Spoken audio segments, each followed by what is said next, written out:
Next, urologist Dr. Ajaydeep Sidhu shares his expertise on the signs and treatment options available for male stress incontinence. This is WakeMed Voices, brought to you by WakeMed Health and Hospitals in Raleigh, North Carolina. I'm Amanda Wild. Dr. Sidhu, welcome, and thank you so much for being here. Absolutely. Thank you so much for having me. What is stress incontinence for men versus other kinds of incontinence? And what are the signs someone may be suffering from it? So we think of urinary incontinence as the involuntary loss of urine. When we talk about stress urinary incontinence and how we differentiate that from other forms of incontinence, this is essentially the involuntary loss of urine that happens with what we call stress maneuvers.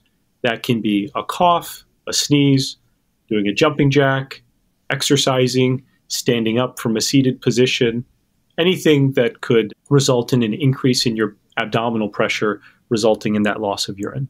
And what are the signs of stress incontinence in men? So usually we would see men who complain of involuntary loss of urine, so leakage of urine, wearing pads to contain that loss of urine, or male diapers or other absorbent materials, that sort of thing. They may have a history of surgeries or procedures or treatments that may have put them at a higher risk for developing those symptoms. And those may be some of the things that sort of clue us into what exactly is going on. Yeah, I was just going to ask if there are men who are at greater risk for having this condition, and you just mentioned surgeries. Are there any other risk factors we should know about? Absolutely. The largest component of patients who suffer from this problem tend to be people who've had treatments for prostate cancer. So radical prostatectomy to remove the prostate, sometimes radiation treatments to treat prostate cancer, sometimes a combination of both. There are also procedures that are out there to treat men who have enlarged prostates, or something known as BPH, and some of those treatments may carry a small risk of leakage of urine. Those are the primary factors that we see. In addition, men who've had pelvic trauma after, say, some massive accident or something like that, that resulted in trauma to that region, could also suffer from this problem. Well, no one loves the idea of dealing with leakage, so let's talk about options for treatment. It's my understanding there are several options, both surgical and non-surgical, and you do a whole range, don't you? Absolutely. We always start with conservative measures first. So things like pelvic floor physical therapy. Some of the listeners may have heard of Kegel exercises. We teach our patients how to do those. We have fantastic physical therapists who can help us hone in those skills and work on strengthening those pelvic floor muscles for some men. We also use absorbent materials like pads, things like that. There are also external urinary collection devices. So think of these as like external catheters that can collect urine when you're out and about. And those are some of the more conservative options that don't involve surgical treatments. And what are the success rate of those kinds of interventions?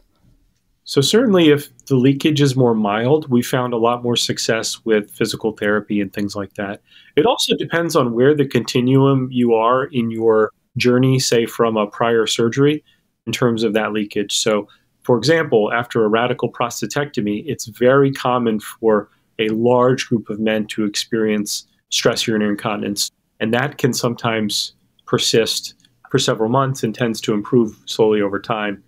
When we get to about, say a year after treatment, that's where most people will be more likely to be dry.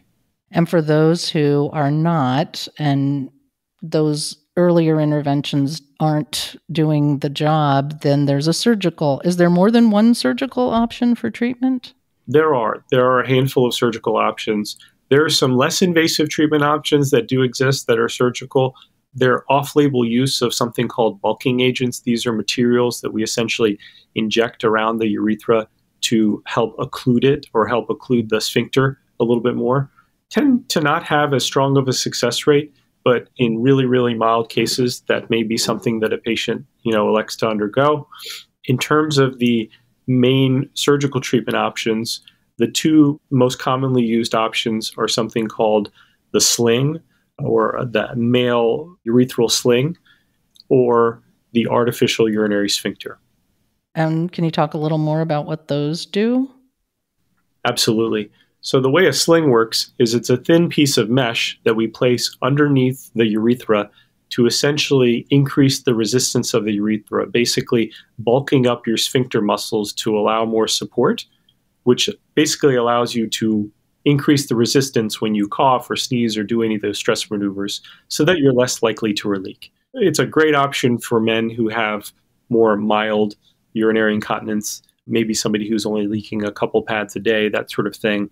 They also have to have some sphincter function still. So sometimes patients who've had these surgeries or had radiation may not have robust urinary sphincter function, in which case we need to use something that may be a little bit more durable for them. And that's where the artificial urinary sphincter comes in. So what an artificial urinary sphincter is, it's also an internal device that has three components that basically act like a blood pressure cuff going around the urethra, so that when the blood pressure cuff is inflated, the urethra is closed so that you don't leak. And when you need to go use the restroom, you'll depress a pump that's placed within your scrotum, and that'll open up that cuff so you can empty your urine. And how successful have you found the artificial sphincter solution? It's definitely a great solution for men who have more moderate to severe incontinence. We've been using it for several decades, and it's been modified a few times for sure, but it has really seen the test of time in a lot of ways. And it's really considered the gold standard for men with stress urinary incontinence. It is a little bit more of an invasive procedure, slightly longer than putting in a sling only, but these still have fantastic success rates. If you look at both of these devices together, in the carefully selected patient, you're looking at 90+ success rate. Wow, that's a really high number. How long does the procedure take? A sling takes about 90 minutes to 2 hours, and your artificial sphincter takes about 2.5 to 3 hours. And then what is the recovery process like after these procedures? Are there risks and complications associated with these treatments? So both of them are considered outpatient procedures. You can come in or go home the same day. Sometimes you stay overnight. With the sling, you should notice your continence immediately after the surgery. Whereas with the artificial sphincter, we do leave that cuff in the open position for about 6 weeks after surgery while men heal. Both surgeries take about 6 weeks to heal from completely, so we really want to avoid anything strenuous during that period of time. It's not unlike any other surgery that's out there, and we tell you to take it easy for about 6 weeks. In terms of the risks, with the sling, there's a small risk of infection, small risk of bleeding or anesthesia with any operation we offer. There is a very, very small risk of mesh infection, but fortunately the mesh we use is very safe, and we've been using it for a really long time, and it has really strong data behind it to support its use. With the artificial urinary sphincter, it has some unique risks associated with it because it is a device. And so there's the risk that the device could break down over time, the device could injure the urethra, the device could get infected and need to be removed. Now, fortunately, these risks tend to be really, really low, and they are more likely in certain groups of people than others. So most men tend not to fall into the high-risk groups. Right. And when someone is actually considering this, they'll see an expert like you and figure out where they fall on that spectrum. Absolutely. I tell patients, I'm here to help kind of guide your decision and work you through that process. A lot of these guys, they had surgery for prostate cancer. They may have had radiation for prostate cancer. They may have had hormones and other treatments out there. And so the last thing they want to do is think about another operation or another procedure. However, I will tell you, these are some of the happiest patients that I get to work with because it truly is life-changing for a lot of them. To go from being able to go out to dinner wearing a diaper to being able to go out to dinner wearing no pads or feel comfortable boarding an airplane. It's truly life-changing for these men.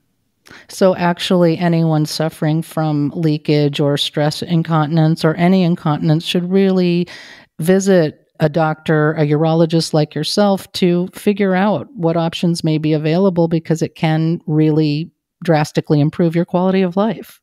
I think this is an important thing for a lot of men as they go through this process. And absolutely, we want to help them as much as we can. You mentioned the follow-up care that's typically recommended for patients after these surgeries. Is there further follow-up care as the years move on? Do you follow those patients? I like to keep an eye on people and know how they're doing. Our symptoms can change over time. And we focused on stress urinary incontinence during this talk, but other types of leakage or urinary symptoms can certainly be revealed, especially when a man goes from being floridly incontinent to now all of a sudden being continent again. Well, they may find that they have more urgency with the bladder being full again, having gone years without having a full bladder before. And so it's helpful to identify these things and help patients through that process if new things come up. Plus, which, like a lot of areas of medicine, this is always an evolving field, so we don't know what technology might be available in the next few years that might change what your recommendations may be. Absolutely right. I would say this stuff is definitely cutting edge work that we're doing, and it's always changing, and technology is changing, and the resources available for our patients are changing. And so there are treatment options that evolve over time and techniques that evolve over time, especially if somebody is in the group of men that initially does well and then has some residual problems or leakage as the years go on. It's great to know that there are newer things out that work great to help patients. And it's great to know there are urologists such as yourself who are well schooled on the latest techniques. Thank you, Dr. Sidhu, for this really insightful conversation on male stress incontinence. Thank you so much for having me, Amanda. Dr. Ajaydeep Sidhu is a WakeMed urologist. To learn more about WakeMed urology services and locations, please visit wakemed.org. If you found this podcast helpful, please share it on your social channels. You can check out our entire podcast library for other topics of interest to you. This is WakeMed Voices, brought to you by WakeMed Health and Hospitals in Raleigh, North Carolina.